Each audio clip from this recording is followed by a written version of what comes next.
दर्शकों, आज की यह कहानी सुनने के बाद आपकी जिंदगी बेहद ही आसान हो जाएगी। जिंदगी को कैसे जीना चाहिए और खुशी खुशी कैसे बड़ी से बड़ी सफलता प्राप्त की जा सकती है, इसके पीछे का एक गहरा रहस्य आज मैं आपको एक कहानी के माध्यम से सुनाऊंगा। तो चलिए कहानी की शुरुआत करते हैं।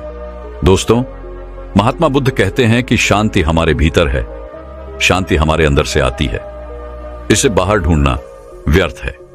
लेकिन अगर आप आज के समय की बात करेंगे तो आज हर एक मनुष्य केवल दौड़ में लगा हुआ है। उसे दौड़ना पसंद है, वे दूसरों से आगे निकलना चाहता है और दूसरों से कुछ अलग मुकाम बनाना चाहता है। लेकिन वह यह भूल चुका है कि जिस रास्ते पर वह दौड़ रहा है वह रास्ता कभी खत्म नहीं होता और ना ही आपको कभी मंजिल मिल पाएगी, क्योंकि यह रास्ता अनंत है, इसका कोई अंत नहीं। अंतिम समय में भी जब हम अपने आप को देखते हैं तो हम अपने आप को वही रास्ते पर खड़ा ही पाते हैं जहां से हमने इसकी शुरुआत की थी। हालांकि यह सच जानकर भी लोगों को कोई फर्क नहीं पड़ता। वह तो इस रेस में, इस दौड़ में जितना चाहते हैं, वह अपने आप को श्रेष्ठ साबित करना चाहते हैं। जब कोई उनसे पूछता है कि तुमने अपने जीवन में क्या हासिल किया, तब हम अपना बखान करने से कभी पीछे नहीं हटते।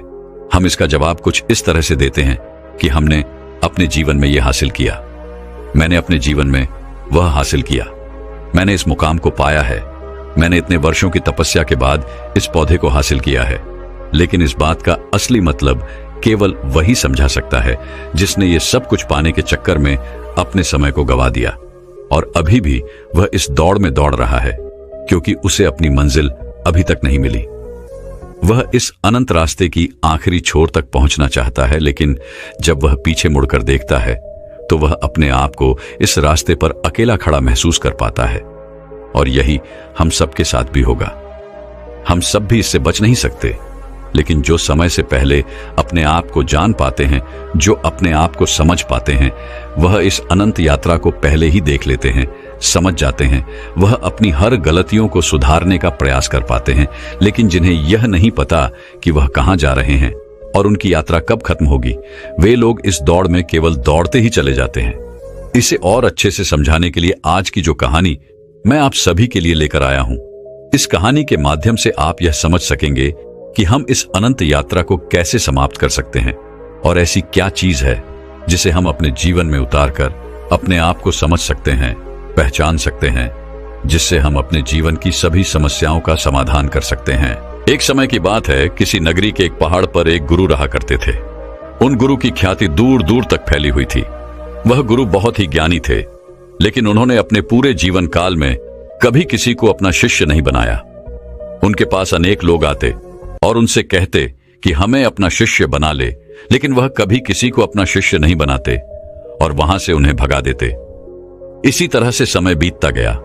समय के साथ साथ अब युवा गुरु धीरे धीरे वृद्ध हो चुके थे। अब उनकी रोजमर्रा के कामों में भी उन्हें तकलीफ होने लगी थी। तब उनके मन में यह ख्याल उत्पन्न हुआ कि यदि मैंने अपने जीवन में किसी को अपना शिष्य बना लिया होता तो आज वह शिष्य मेरी कुछ तो मदद अवश्य कर देता। लेकिन उस वक्त मैंने किसी को अपना शिष्य नहीं बनाया और अब मेरे पास कोई भी यह तक कहने नहीं आता कि है गुरुवर मुझे अपना शिष्य बना ले, क्योंकि अब उनका शिष्य कोई नहीं बनना चाहता था। सभी को यही लगता था कि वह तो पागल है और कौन उस पागल का शिष्य बनना चाहेगा। वह सभी को भगा देता है, किसी को भी अपने पास रहने नहीं देता।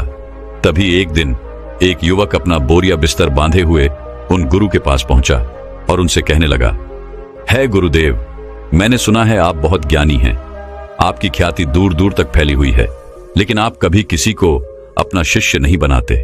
मैं आज आपके पास यही विनती लेकर आया हूं कि कृपा करके मुझे अपना शिष्य बना लीजिए।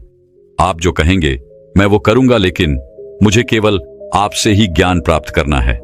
मैंने सुना है अब बहुत ज्ञानी है और इसी इच्छा से मैं यहां पर आया हूं कि वह ज्ञान आप मुझे देंगे, मुझे सिखाएंगे। मैं बड़ी आस लेकर आपके पास आया हूं। जब मैं यहां आ रहा था तो हर कोई मुझे यहां आने से मना कर रहा था।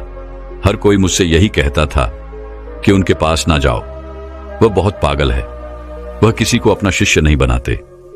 यदि तुम उनके पास जाओगी तो वह तुम्हें डांट कर भगा देंगे, लेकिन तुम्हें अपना शिष्य नहीं बनाएंगे। सभी लोग मुझे रोक रहे थे, लेकिन मुझे तो केवल आपका ही शिष्य बनना है। क्या आप मुझे अपना शिष्य बनाएंगे? कृपा करके न मत कहिएगा। मैं आज आपके पास बड़ी आस लेकर आया हूं। उस युवक के मुख से यह सारी बातें सुनकर वह गुरुवर उस युवक से कहते हैं, हाँ, आज से तुम मेरे शिष्य हो। मैं तुम्हें अपना शिष्य बनाता हूं और कल से मैं तुम्हें ज्ञान भी अवश्य दूंगा। धीरे धीरे रात्रि का समय हो चुका था और उतने ऊपर उस पहाड़ी पर पानी का कोई स्रोत नहीं था। पानी लेने बहुत दूर जाना पड़ता था और शिष्य को बहुत जोरों की प्यास लग चुकी थी। वह पानी ढूंढने के लिए यहां वहां घूम रहा था, यहां वहां फिर रहा था, लेकिन उसे कहीं भी पानी नहीं मिला। और जब उन गुरुवर ने अपने उस शिष्य को पानी ढूंढता हुआ देखा तो उन्होंने कहा, बेटा, तुम्हें इस पहाड़ पर कहीं पानी नहीं मिलेगा। आज की रात तुम्हें ऐसे ही बितानी पड़ेगी। कल सुबह सुबह हम पानी के लिए निकल पड़ेंगे। उस शिष्य ने अपने और गुरुवर की बात मान ली। उसने जैसे तैसे अपनी रात वहां पर बिताई और अगले दिन सुबह सुबह वह गुरुवर और वे शिष्य पानी लेने के लिए निकल पड़े। वह दोनों एक कुएं के पास पहुंचे। शिष्य को जोरों की प्यास लगी थी। उसने कुएं से झट से पानी निकाला और फटाफट पी गया, क्योंकि उसका गला सूखा हुआ था और उसे प्यास भी बहुत जोरों की लगी थी। यह देखकर उन गुरुवर ने अपने शिष्य से कहा, मूर्ख कहीं का, मुझे भूल गया। तेरे साथ मैं भी तो प्यासा हूं। क्या मुझे पानी की कोई आवश्यकता नहीं? इस पर शिष्य अपने गुरु से माफी मांगता है और कहता है गुरुदेव, मुझे क्षमा कीजिए। मुझे बहुत जोरों की प्यास लगी थी, जिस कारण मुझे आपका ध्यान नहीं आया और मैंने पानी निकालकर खुद ही पहले पी लिया। लेकिन रुक जाइए, मैं अभी आपके लिए पानी लेकर आता हूं। इतना कहकर उस शिष्य ने एक बार फिर से कुएं से पानी निकाला और गुरुवर को पिलाया। उसके बाद वह शिष्य अपने गुरु से कहता है गुरुवर, आपने कहा था कि आप मुझे कल से ज्ञान देंगे, आप मुझे कल से सिखाएंगे। तभी वह गुरुवर कहते हैं, हाँ, मैंने कहा था और मुझे याद है। तभी वह गुरुवर अपने उस शिष्य को कहते हैं कि एक बार फिर से इस कुएं से पानी निकालो। शिष्य ने गुरु की आज्ञा मानी और उसने एक बार कुएं से फिर पानी निकाला। यह देख वह गुरुवर अपने उस शिष्य से कहते हैं, भंते, अब तुम ही मुझे यह बताओ कि यह पानी और वह पानी जो तुमने पिया था, इन दोनों में क्या फर्क है? इन दोनों में क्या अंतर है? शिष्य ने अपने गुरुवर की बात बड़ी ध्यानपूर्वक सुनी और उसके बाद अपने हाथ में लिया हुआ वह पानी वह उसे घूर घूर कर देखने लगा, लेकिन उसे कुछ समझ नहीं आ रहा था। उसने कहा, है गुरुवर, यह पानी और वह पानी, इन दोनों में क्या फर्क है? इसे बताने के लिए तो मुझे वह दोनों पानी एक साथ रखना होगा, लेकिन मैं तो वह पानी पी चुका हूं। अब मैं भला आपको इन दोनों के बीच का अंतर कैसे बता सकता हूं? कहीं आप मुझे मूर्ख तो नहीं बना रहे? क्योंकि पानी तो एक जैसा ही होता है, फिर भला पानी में कैसा भेद? शिष्य की यह बात सुनकर वह गुरु अपने शिष्य को बड़े ही ध्यानपूर्वक तौर से देखते हैं और फिर कहते, भंते, जब मनुष्य के भीतर किसी चीज की प्यास उत्पन्न होती है और वह अत्यंत गहरी होती है, तब मनुष्य उस प्यास को बुझाने के लिए, उसका निवारण करने के लिए अपनी पूरी ऊर्जा, अपनी पूरी ताकत लगा देता है और तब उसे केवल अपने प्यास बुझाने का वह स्रोत नजर आता है, वह वस्तु नजर आती है। इसके अलावा उसके आसपास और भी बहुत कुछ होता है, लेकिन उस पर उसका ध्यान नहीं जाता। जिस प्रकार तुम्हारा गला सूखा हुआ था और तुम्हें जोरों की प्यास लगी थी, तुमने कुएं से पानी निकाला और झट से पी गए। तुम्हें एक पल के लिए यह ख्याल नहीं आया कि साथ ही में तुम्हारे गुरु भी खड़े हैं और उन्हें भी जोरों की प्यास लगी हुई है।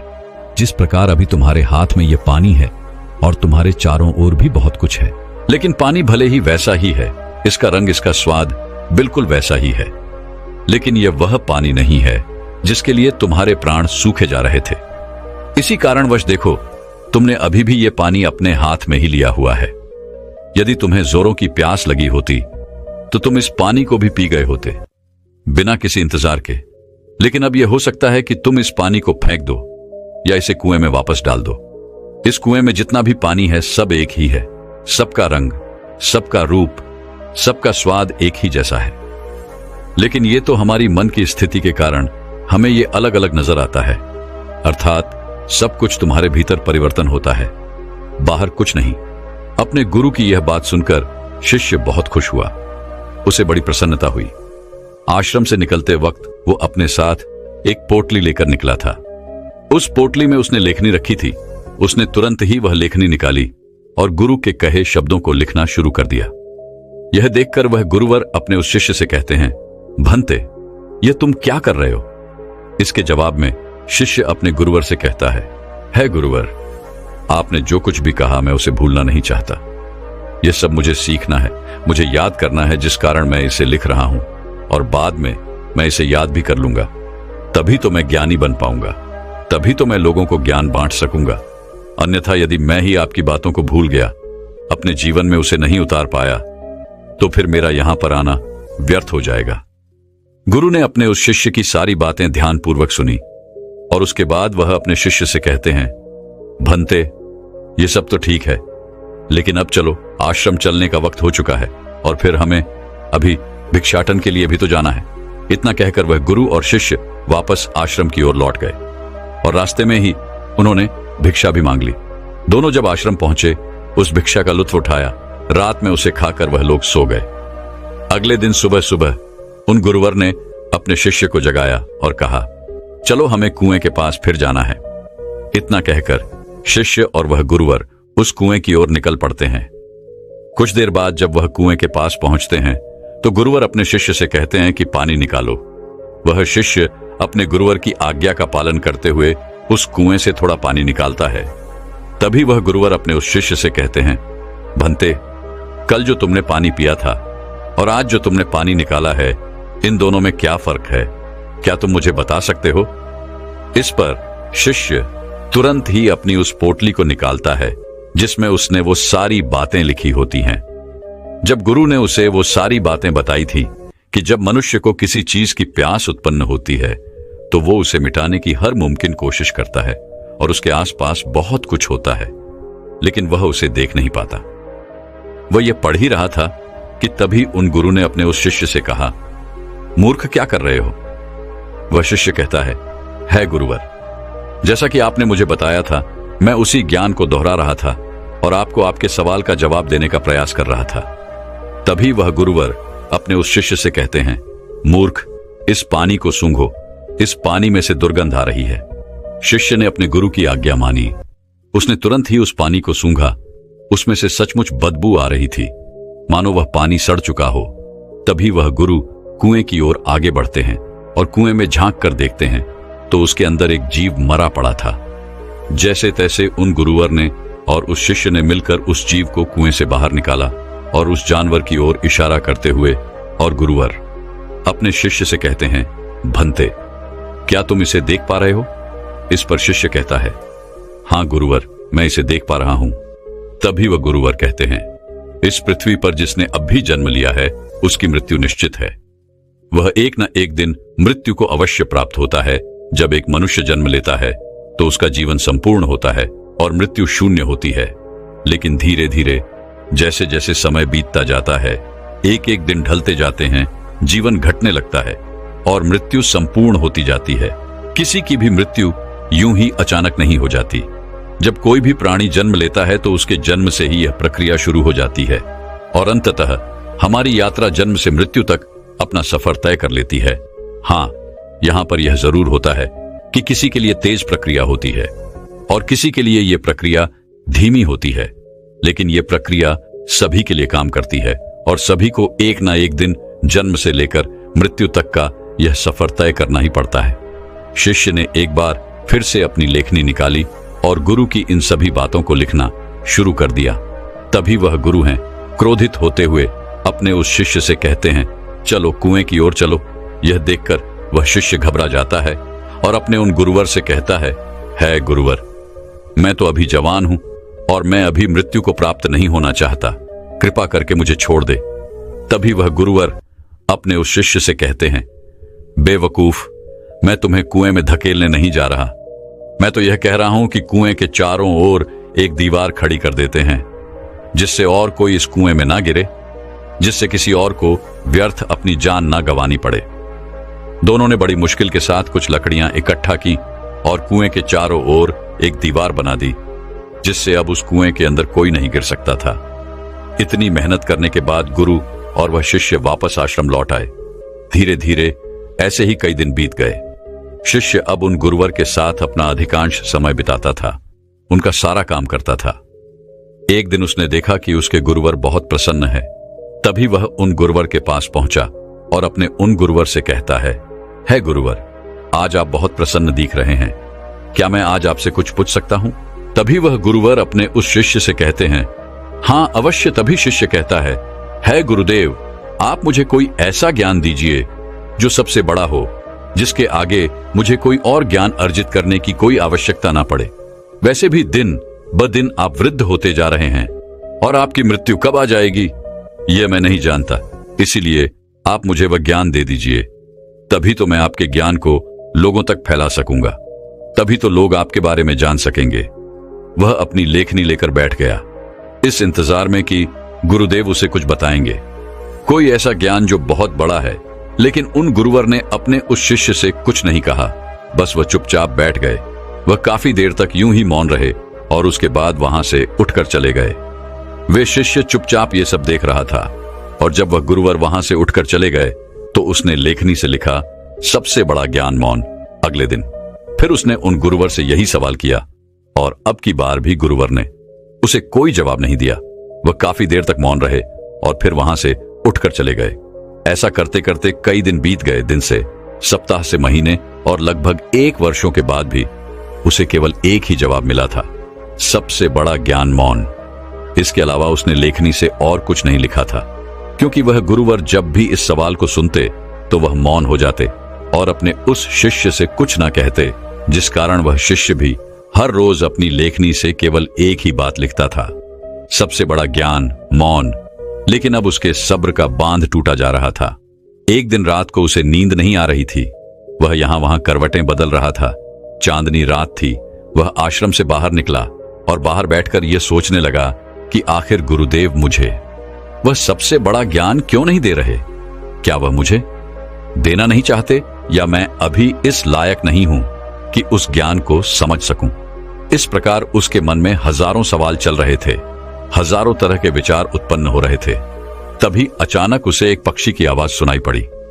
उसका पूरा ध्यान उस पक्षी की आवाज पर चला गया और तब उसने महसूस किया कि चारों ओर हवाएं चल रही थीं।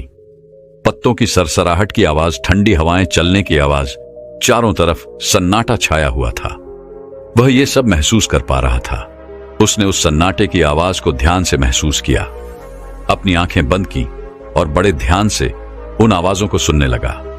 उसका मन बिल्कुल शांत हो गया और अब तक पहली बार उसने अपने मन को इतना शांत महसूस किया था। पहली बार वह आनंदित महसूस कर रहा था। वह यह भूल चुका था कि उसे बड़े ज्ञान के बारे में अभी तक उन गुरुवर ने कुछ नहीं बताया। तभी उसने सोचा कि जो आज अनुभव मैंने प्राप्त किया है, इसे मैं अपने गुरुवर को अवश्य बताऊंगा। जिस कारण वह उस अनुभव को लिखने के लिए अपनी लेखनी निकालता है। तभी वह देखता है कि उसने अपने किताब के सारे पन्नों पर केवल एक ही बात सीखी है, सबसे बड़ा ज्ञान मौन। तभी उसे यह भी एहसास हो गया कि वह गुरुवर तो उसे सबसे बड़ा ज्ञान दे रहे थे, लेकिन वही उसे समझ नहीं पा रहा था। सबसे बड़ा ज्ञान तो यही है, लेकिन जो उसने अनुभव किया था, उस अनुभव को वह फिर से महसूस करना चाहता था। जिस कारण वह पूरी रात नहीं सोया और फिर से जाकर वहीं पर बैठ गया और रात भर उन आवाजों का अनुभव करता रहा, शांति को महसूस करता रहा। सुबह हो गई थी। वह सुबह सुबह उठकर अपने गुरुवर के पास आया। उस शिष्य के गुरु ध्यान में लीन थे। वह चुपचाप वहां पर आया। वहां बैठकर उन्हें शांति से देखता रहा।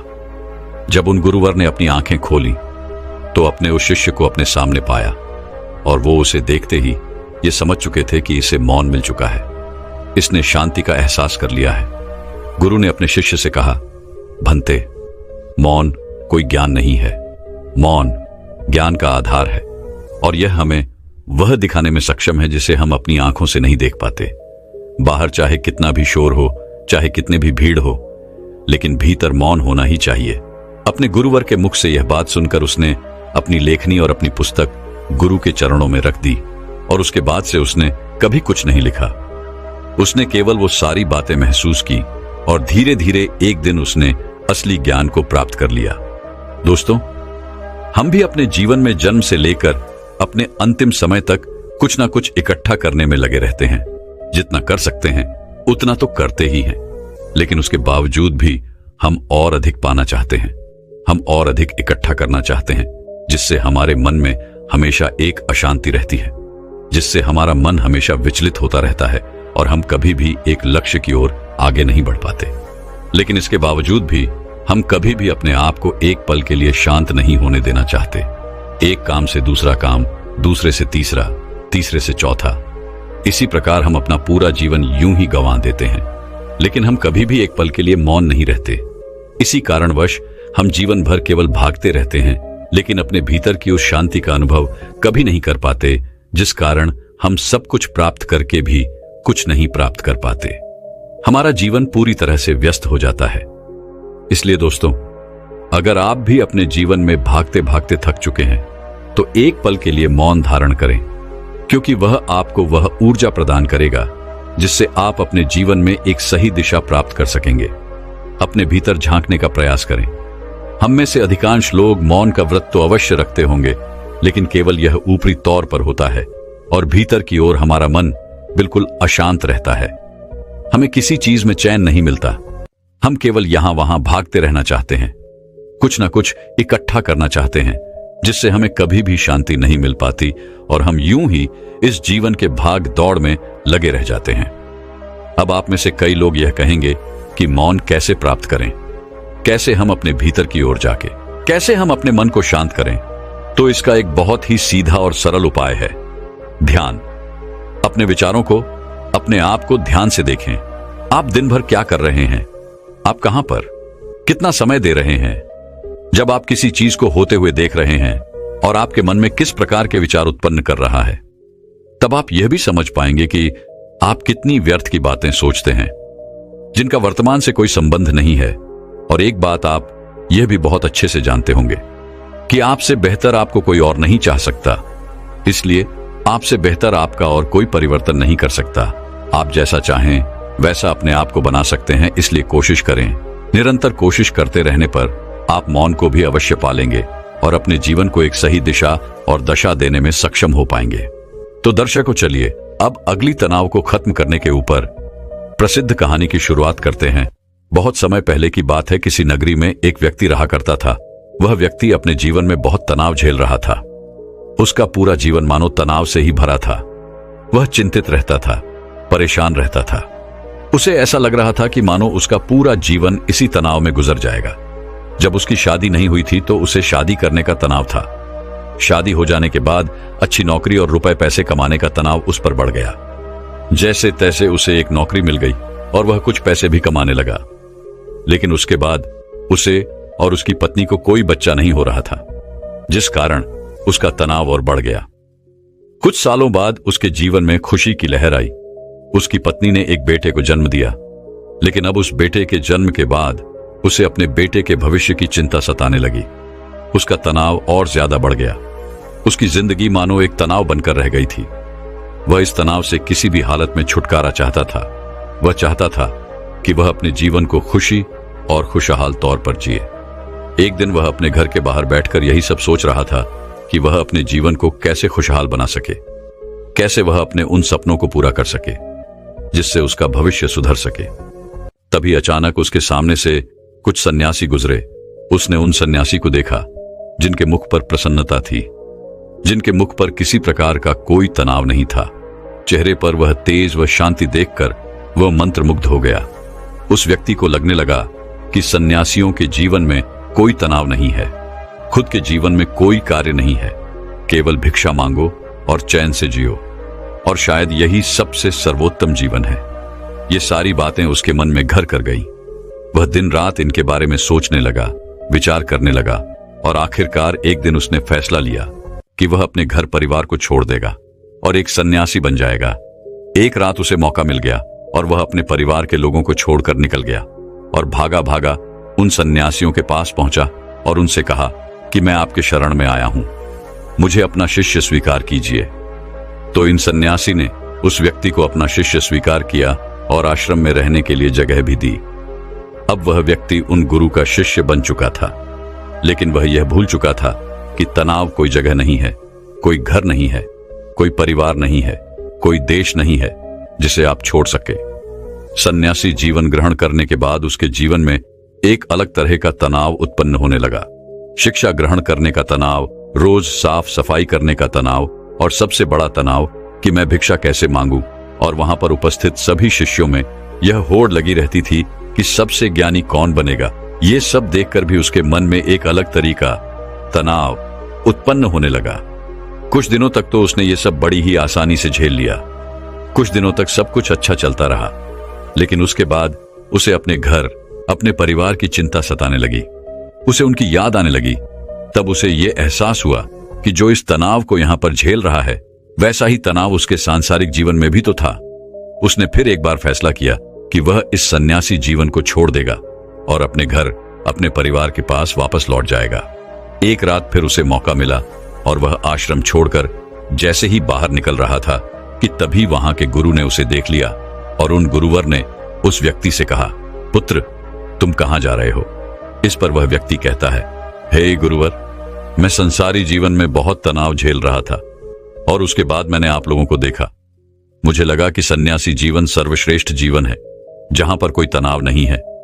इस कारण मैं सन्यासी बन गया, लेकिन यहां पर भी रहने के बाद मुझे उस तनाव से मुक्ति नहीं मिली और मैं तो इससे छुटकारा चाहता था, लेकिन वो मुझे यहां पर नहीं मिला। इसलिए मैं यहां से वापस जा रहा हूं अपने घर, अपने परिवार के पास। उस व्यक्ति के मुख से ये सारी बातें सुन उन गुरु ने कहा, बेटा, तुम जा सकते हो, लेकिन अपना तनाव यही छोड़ चले जाओ। यदि तुम वापस यहां से वो तनाव लेकर अपने सांसारिक जीवन में जाओगे तो तुम कभी खुश नहीं रह पाओगे, और फिर तुम्हारा यहां पर आने का फायदा भी क्या हुआ गुरुवर की। ये सारी बातें सुन वह व्यक्ति कहता है, हे गुरुवर, क्या आप सही कह रहे हैं? क्या मैं यह तनाव यहीं पर छोड़कर जा सकता हूं? क्या मुझे इस तनाव से मुक्ति मिल सकती है? इस पर उन गुरुवर ने उस व्यक्ति से कहा, हां, क्यों नहीं, लेकिन उससे पहले तुम्हें मेरे लिए एक काम करना होगा। तुम किसी एक ऐसे व्यक्ति को ढूंढ लाओ जिसके जीवन में कोई तनाव ना हो, कोई समस्या ना हो, वह अपना जीवन खुशी और खुशहाल तौर पर जी रहा हो। जब तुम ऐसे किसी व्यक्ति को मेरे पास ले आओगे तो मैं तुम्हें चिंता और तनाव से मुक्ति दिला दूंगा और तुम वापस अपने घर की ओर जा सकोगे, अपने जीवन को खुशी और खुशहाल तौर पर जी सकोगे। गुरुवर की यह सारी बातें सुन वह व्यक्ति बड़ा ही प्रसन्न हुआ और एक ऐसे व्यक्ति की तलाश में निकल पड़ा जिसका जीवन खुशी और खुशहाली से बीत रहा हो, जिसके जीवन में कोई तनाव ना हो, जिसके जीवन में कोई चिंता ना हो। वह व्यक्ति कई गांव में गया, कई नगरों में घूमा, बहुत से लोगों से मिला, अनेकों दरवाजे खटखटाए, लेकिन उसे ऐसा कोई आदमी नहीं मिला जो यह कह सके कि उसके जीवन में कोई तनाव नहीं है, उसके जीवन में कोई चिंता नहीं है। बल्कि तनाव और चिंता की बात करते ही लोग उसे अपनी समस्याओं के बारे में और बढ़ा चढ़ाकर बताया करते थे। वह उसे अपनी चिंताओं और तनाव के बारे में कुछ ऐसे बताते मानो सबसे बड़ी समस्या उन्हीं के सर पर मढ़ दी गई है। धीरे धीरे कई दिन बीत गए, लेकिन उसे ऐसा कोई व्यक्ति नहीं मिला जिसके जीवन में कोई तनाव ना हो। तभी उसे एक दिन एक व्यक्ति मिला और उस व्यक्ति ने उस शिष्य से कहा, इस पूरे संसार में केवल एक ही ऐसा व्यक्ति है जिसके जीवन में कोई तनाव नहीं होता, जो चिंता रहित होता है, और वह है शराबी, जिसे किसी बात की कोई चिंता नहीं होती, जिसे कोई बात का तनाव नहीं होता, वह तो बस मस्त रहता है। जब उस शिष्य ने उस व्यक्ति के मुख से ये सारी बातें सुनी तो वह शिष्य एक शराबी व्यक्ति के पास गया और उससे जब उसने यह पूछा कि क्या तुम्हारे जीवन में कोई तनाव है, तो शराबी ने नशे में यह कहा कि यह तनाव क्या होता है, यह तनाव किस चिड़िया का नाम है, मुझे नहीं पता। यह सुन वह शिष्य बड़ा ही प्रसन्न हुआ। उसे लगा कि उसे अब वह व्यक्ति मिल चुका है जिसके द्वारा वह चिंता मुक्त हो सकता है। तभी उस शराबी ने उस शिष्य से कहा, मुझे तो बस एक ही बात की चिंता सताती रहती है कि अगली सुबह की मदिरा का इंतजाम मैं कहां से करूं। मेरे पास जो धन था वो तो मैंने खर्च कर दिया, मेरी पत्नी के पास जो धन था वो मैंने उससे छीन लिया, अब मेरे पास कोई धन नहीं बचा। क्या तुम्हारे पास कोई धन है? ये सुन उस शिष्य की हिस्से की सारी खुशी मानो पल भर में गायब हो गई और धीरे धीरे रात होने आ चुकी थी। वो हताश होकर एक मंदिर में जा बैठा। तभी वहां पर एक छोटा सा लड़का आया और उस लड़के ने उस शिष्य से कहा, हे गुरुवर, मुझे जोरों की भूख लगी है, क्या आपके पास खाने के लिए कुछ है? इस पर वह शिष्य कहता है, इतने छोटे से बालक को चिंता सता रही है तो बड़े होकर तुम्हारा क्या हाल होगा। इस पर उस छोटे से लड़के ने कहा, हे गुरु है, ये चिंता या तनाव नहीं है, ये तो भूख है। मुझे जोरों की भूख लगी हुई है। यदि आपके पास खाने के लिए कुछ है तो कृपया करके मुझे कुछ दे दीजिए। उस बच्चे के मुख से ये सारी बातें सुन वह शिष्य एक बार फिर से बड़ा प्रसन्न हुआ और उसने अपने थैले में जो 2 रोटियां रखी हुई थी उस बालक को थमा दी। जैसे ही उस बालक ने वह भोजन पूरा कर लिया, उसके बाद वह उस शिष्य से कहता है, हे गुरुवर, जाने मेरे अगले दिन के भोजन का क्या होगा? मुझे इसकी चिंता सता रही है। क्या आप कल भी मेरे लिए भोजन ला सकते हैं? यह सुन वह व्यक्ति एक बार फिर से निराश हो गया।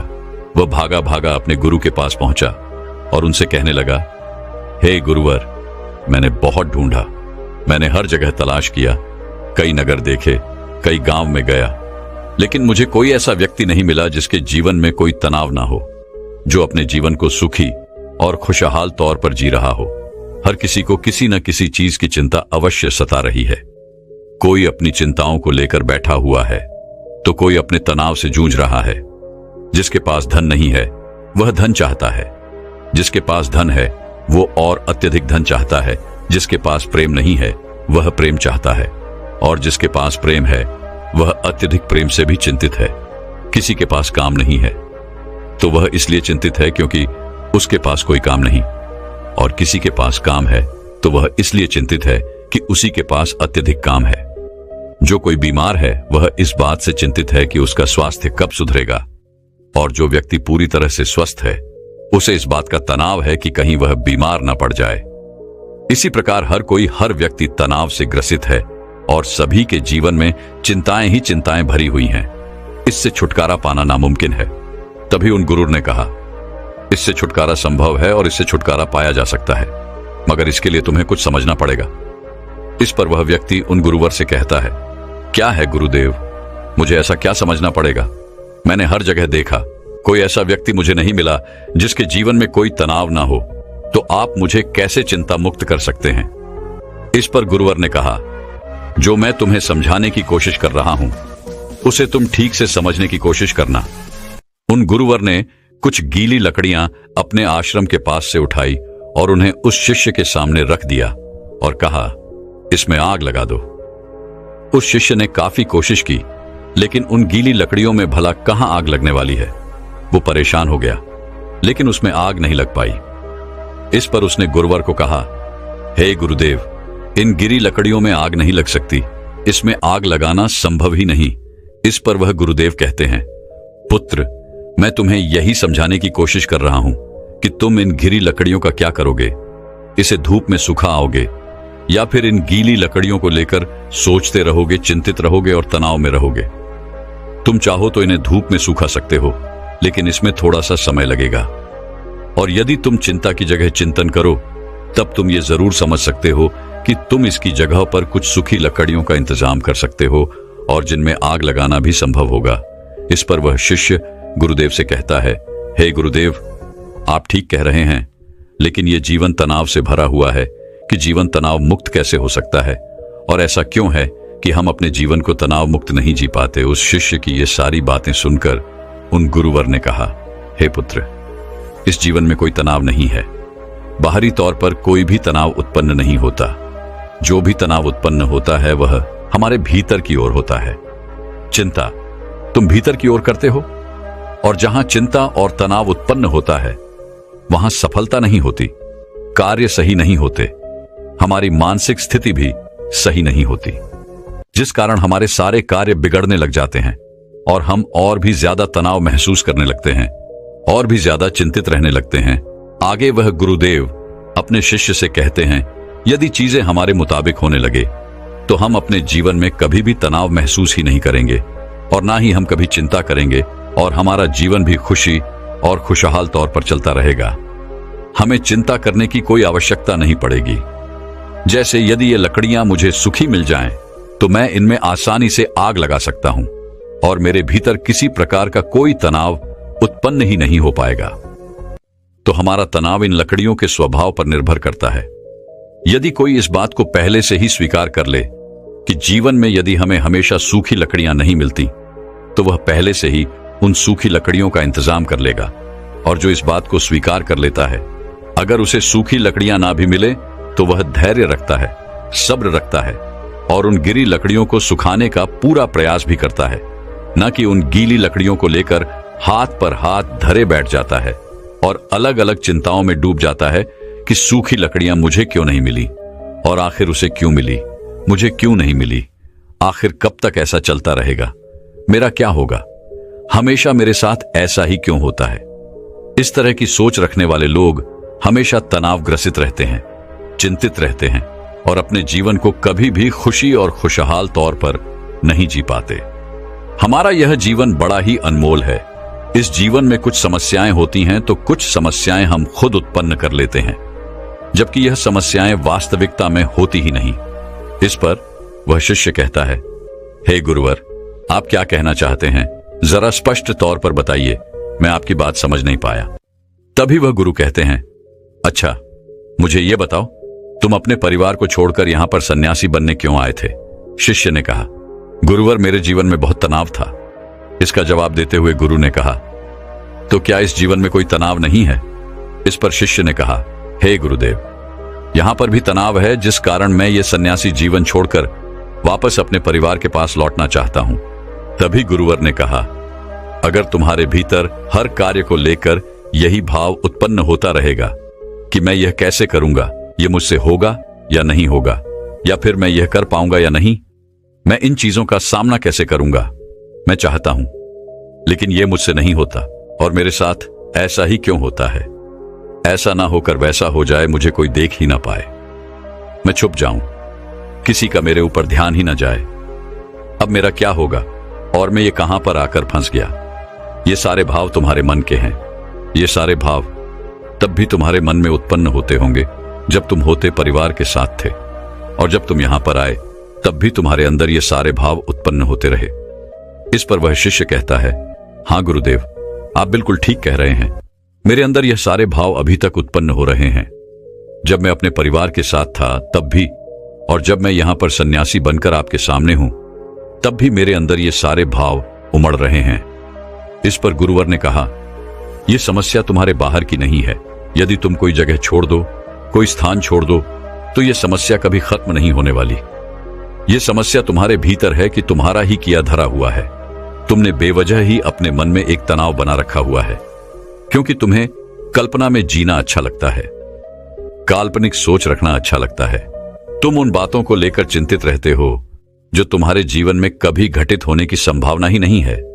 ऐसी सोच रख के तुम चिंताग्रस्त रहते हो और तुम्हारा तनाव कभी खत्म नहीं होता। जिस दिन तुम ये समझ जाओगे कि हर समस्या का समाधान होता है और उस समाधान तक पहुंचने के लिए हमें कोई ना कोई कर्म समाधान करने ही पड़ते हैं, और उन कर्मों का एक परिणाम भी होता है, तो उस दिन तुम्हारे जीवन में कोई तनाव नहीं रहेगा, तुम चिंता रहित हो जाओगे। इस पर वह शिष्य कहता है, हां गुरुदेव, आप बिल्कुल सही कह रहे हैं। जब मैं यहां पर आया था उससे ठीक पहले मुझे एक छोटा सा बालक मिला था। उस बालक को जोरों की भूख लगी थी। जब उससे मैंने कहा कि तुम इतने छोटे से बालक हो और तुम्हारे जीवन में अभी से तनाव है, अभी से चिंता है, तो तुम्हारा आगे क्या होगा? इस पर उस बालक ने जवाब दिया था, हे गुरुवर, यह कोई चिंता नहीं, कोई तनाव नहीं, बल्कि यह तो भूख है। तब मैं ये बात समझ नहीं पाया था कि समस्या तो भूख है, तनाव और चिंता का कोई समाधान नहीं हो सकता, लेकिन भूख का समाधान अवश्य हो सकता है। मित्रों, क्या आप भी अपने जीवन में किसी प्रकार की चिंता और तनाव से जूझ रहे हैं? क्या आप भी छोटी छोटी बातों को लेकर हजार तरह के विचार उत्पन्न कर लेते हैं और उन विचारों को लेकर चिंतित रहते हैं? ऐसे नकारात्मक विचार जो कभी भी आपके जीवन में घटित हो ही नहीं सकते, ऐसे विचारों को आप अपने मन ही मन पालते रहते हैं। ऐसे नकारात्मक विचार, नकारात्मक बातें आप अपने दिमाग में बढ़ते रहते हैं। तो इन विचारों का क्या लाभ? क्या आपको भी लगता है कि आपके जीवन में समस्याएं हैं और उसका समाधान नहीं मिल रहा? क्या आपको भी यही लगता है कि आपके साथ ऐसा क्यों हो रहा है? तो मित्रों, केवल एक समस्या का समाधान ढूंढिए, उन हजारों विचारों का नहीं, क्योंकि वो हजारों विचार आपके बनाए हुए काल्पनिक विचार हैं और वह आपको कभी भी आगे नहीं बढ़ने देंगे। वह आपसे बस यही कहेंगे कि यह आपसे नहीं हो पाएगा और आप उनकी बातें मान लेते हैं। इसलिए उन नकारात्मक विचारों को दूर रखिए और अपनी समस्याओं का समाधान ढूंढिए, क्योंकि चिंता और तनाव मुक्त रहने का यही एकमात्र उपाय है कि आप अपनी समस्या का समाधान कीजिए। उसके लिए कर्म कीजिए और कर्म का फल आपको अवश्य मिलेगा। अन्यथा आप केवल उन नकारात्मक विचारों में फंसे रह जाएंगे और आप अपने जीवन को कभी भी तनाव मुक्त या फिर चिंता रहित नहीं बना पाएंगे। दोस्तों, मैं उम्मीद करता हूं कि यह कहानी सुनने से आपके जीवन में अच्छे बदलाव आए होंगे। आपको इस वीडियो से क्या सीखने मिला, ये कमेंट करके जरूर बताएं और अपने परिवार, दोस्तों या आपके करीबी इंसान के साथ ये कहानी शेयर करके उन्हें भी इस ज्ञान से परिचित करवाएं। बाकी अगर आपको यह वीडियो दिल से अच्छी लगी हो तभी इस वीडियो को लाइक कर देना, और आपने अब तक इस चैनल को सब्सक्राइब न किया हो तो चैनल को सब्सक्राइब भी जरूर कर देना। आपका हर दिन शुभ हो और खुशियों से आपका जीवन भरा रहे। धन्यवाद। नमो बुद्धाय।